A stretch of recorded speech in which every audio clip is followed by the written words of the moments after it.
Anyone can sound like Beethoven. But your music, what you do, only you can do that.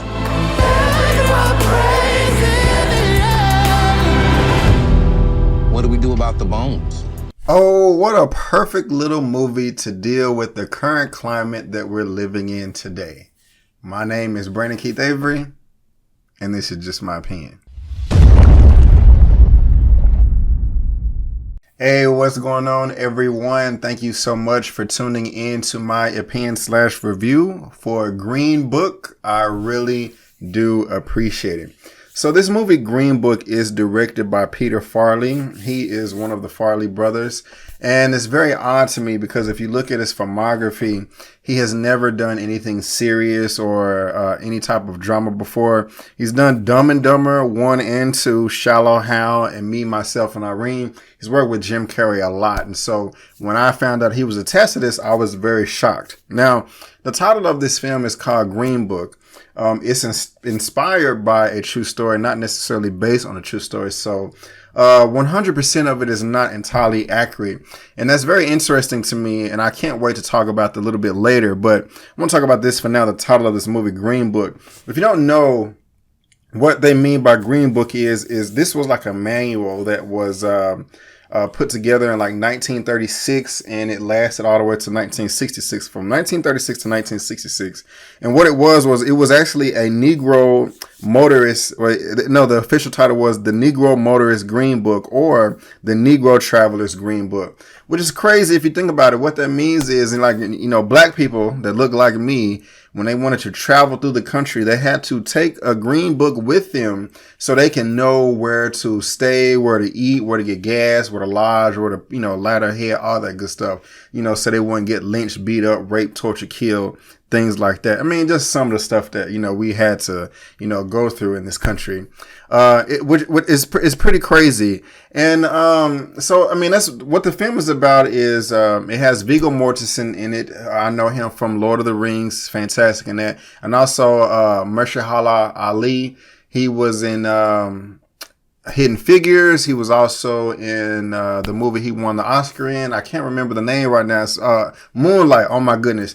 And what it is this is inspired on a true story about their friendship and them traveling around the country. It spans over a 8 to 9 week period. It starts in New York, and they're traveling around the country because Mr. Ali, his name is Dr. Don Shepard, Dr. Don Shirley. He is an African-American pianist, and he's a damn good pianist. And so the film is just kind of about their adventure as they're going around the country and as their friendship builds. Now, the racism in this film and the white supremacists and all that, they're everywhere. They're, in front of you, behind you, to the left, and to your right.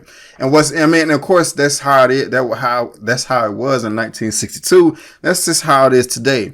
But I said in my intro how I love how this movie is coming out right now in this political climate is because it's just kind of, this film right here is just kind of showing you just how like the racists just never disappeared. A lot of people feel that we live in a post-racial country, which is insane. These white supremacists is popping up everywhere.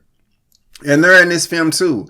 And they're just as overt as they are in today in 2018. There was a overt back then. And, it's just kind of sickening.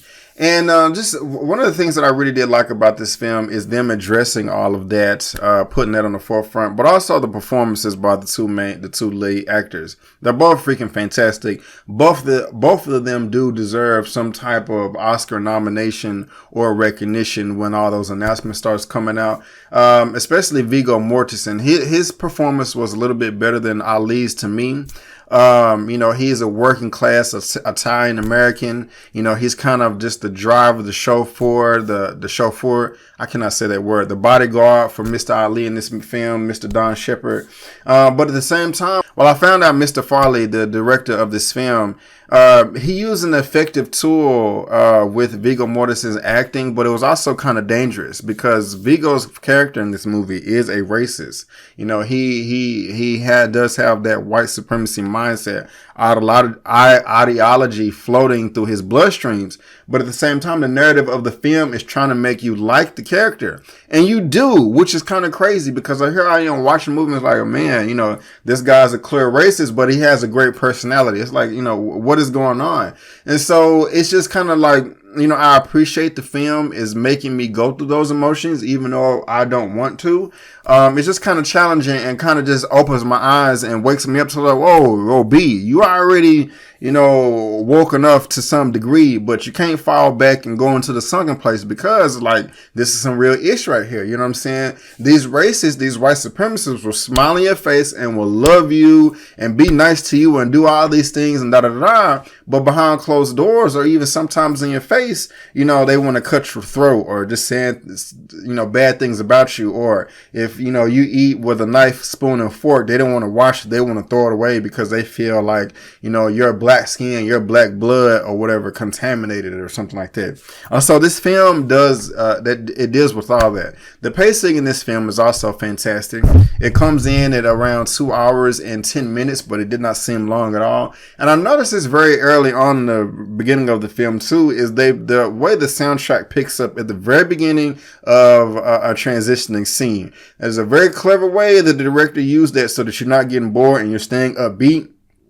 And you're following the characters. And you really do get to know the characters, especially Viggo Mortensen's character. He's not just a driver. You get a sense of his Italian culture and what makes him tick and what makes him talk, and, family dynamics and things like that, and them gathering around the table. And not just that, just like little subtle things too that, typically would not go into a film, or they could, but usually are just kind of left on the cutting room floor. But just the way somebody lights a cigarette, opens the door, twitches their nose, sneezes and things like that. You kind of getting all of that. And it's just kind of like these little details, that I'm really appreciating about his character. But at the same time, I'm on the fence as I'm watching it, because I'm like, this guy here, he's a racist, but at the same time, this film is kind of making you like him. So that's just kind of like throwing me for a loop right there. But let me get over to Mr. Ali and talk about black people for a little bit. This film touched me, and his performance touched me in so many different ways. Okay. For one thing is, what does it mean to be black?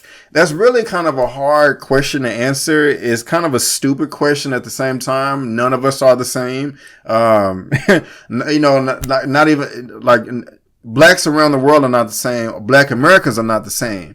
I mean, you have, your stupid stereotypes of, some thugged out gangster, but you also have your stereotypes of Carlton from Fresh Prince of Bel-Air and all of that in between. And all of that can or cannot make up blackness.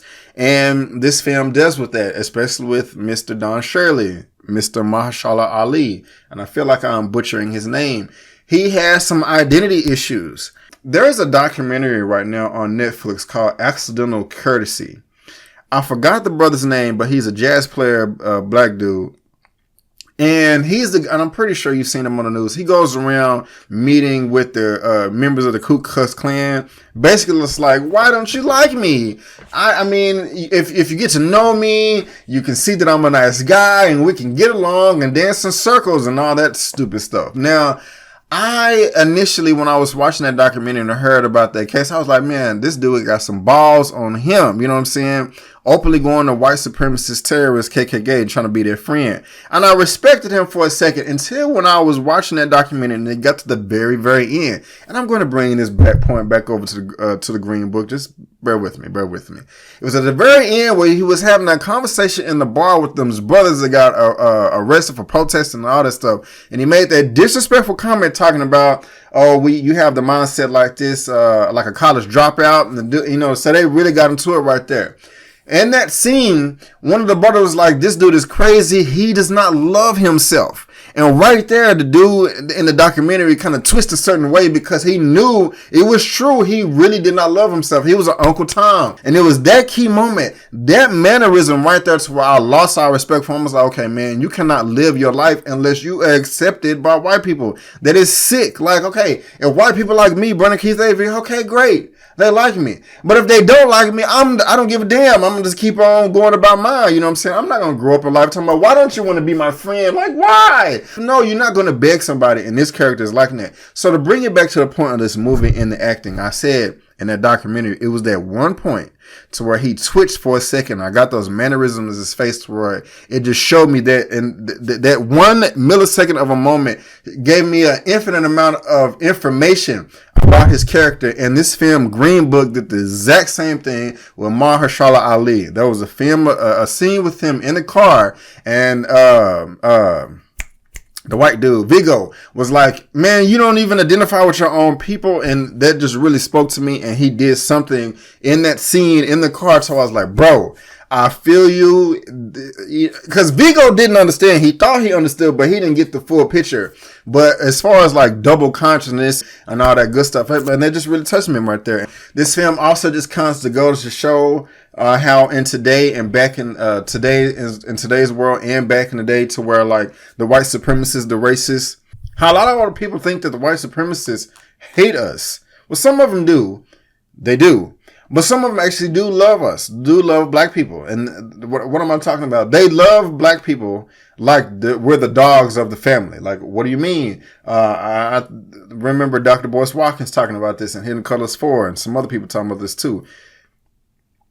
Not all white people, but a lot of the white races out there, they love us like the dogs of the family. Because look, you have your dog. You can care for your dog. You can take care of your dog. You can wash your dog. You can play with your dog. You can let your dog come into the house. You sometimes may even let the dog jump up on the couch. You can take the dog to the park, throw the frisbee, play with the dog. Hey, everybody, look at my dog. Oh, look at the cute little dog, blah, blah, blah. But as soon as the dog tries to get up and be even with you and sit at the table or go take a crap in your toilet, what the hell you doing, dog? You better take your ass about there behind that and behind the barn and take a crap out there, or you better eat out that dog food. As soon as they try to get on the same level as you, they knock you down or shoot you dead or something like that. And that's how black people are treated in this country. That is how Dr. Don Shirley, Mahershala Ali, that's what he was going through or whatever. And he had courage, and and people, black Americans and black people, we have so many different ways of how we try to deal with racism.